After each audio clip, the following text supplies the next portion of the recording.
Menurut sebuah tulisan dari blog Suara Batak Tapanuli, demokrasi kita di Indonesia ini katanya lagi ada di persimpangan jalan yang genting. Di satu sisi, ada janji kedaulatan ada di tangan rakyat. Tapi di sisi lain, ada cengkraman elit yang katanya makin kuat.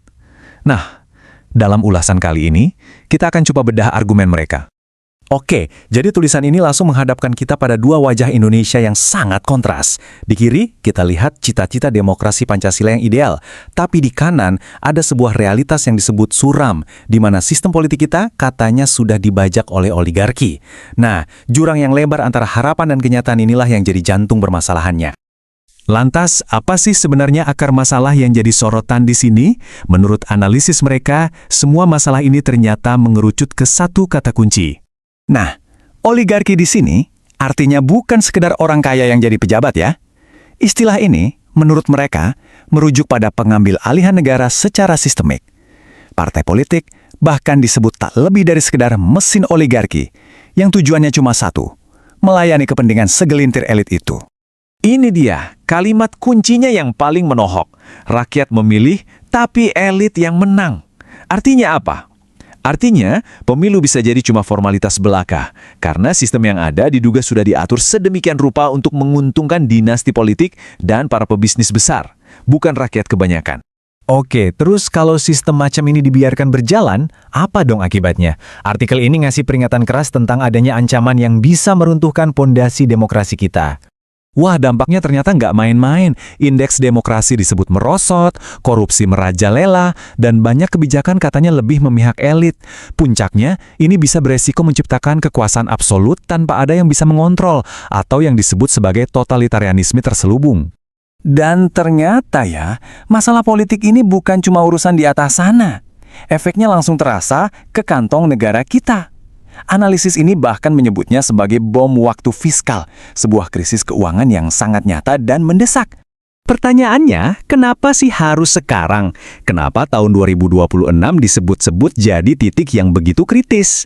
Jawabannya ternyata ada pada sebuah angka yang jujur aja bikin kaget. Wow, lihat angkanya, hampir 600 triliun rupiah. Menurut artikel ini, angka sebesar itu adalah proyeksi beban bunga utang negara hanya untuk tahun 2026 saja. Dan ini bukan angka karangan, tapi diambil dari dokumen resmi. Coba kita bayangkan, hampir 20% dari seluruh anggaran negara kita habis cuma untuk bayar bunga utang. Artinya apa? Dana yang harusnya bisa buat bangun sekolah, rumah sakit, atau perbaikan jalan malah berisiko tersedot ke sana. Nah, disinilah letak argumen paling tajam dari artikel ini. Mereka menuduh utang ini bukan utang biasa, melainkan utang untuk oligarki. Dana pinjaman itu diduga dipakai buat proyek-proyek yang keuntungannya justru mengalir kembali ke kantong para elit yang sama.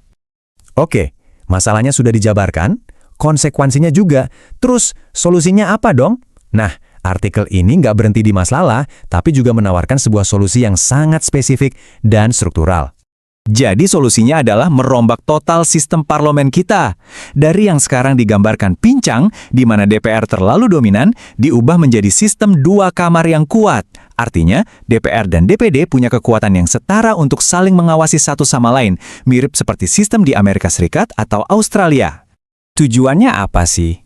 Ya, sederhananya, untuk menciptakan checks and balances yang beneran kuat. Dengan sistem ini, majelis tinggi yang mewakili daerah bisa memveto atau memblokir undang-undang yang dianggap merugikan. Dan yang paling penting, mencegah kekuasaan terpusat hanya di satu titik. Idenya kedengarannya besar ya, tapi pertanyaannya, gimana cara mewujudkannya? Nah, artikel ini juga menawarkan sebuah rencana aksi, sebuah gerakan yang mereka sebut revolusi damai, yang dipimpin langsung oleh rakyat. Rencananya ada 3 langkah, dan dimulai dari bawah. Pertama, bangun kesadaran publik lewat edukasi massal. Kedua, dorong reformasi hukum, seperti amandemen konstitusi lewat petisi. Dan yang terakhir, transformasi struktural yang lebih dalam, seperti reformasi ekonomi sampai pendidikan politik di sekolah. Nah, kita sampai di bagian akhir dari ulasan ini, di mana pesannya benar-benar kuat dan langsung ke intinya.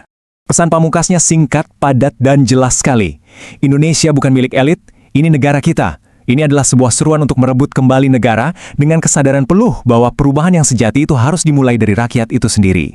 Jadi, analisis dari Suara Batak Tapanuli ini menyajikan diagnosis yang sangat tajam dan solusi yang bisa dibilang radikal. Pada akhirnya, ini semua meninggalkan kita dengan satu pertanyaan besar. Di tangan siapa sesungguhnya masa depan demokrasi ini akan ditentukan?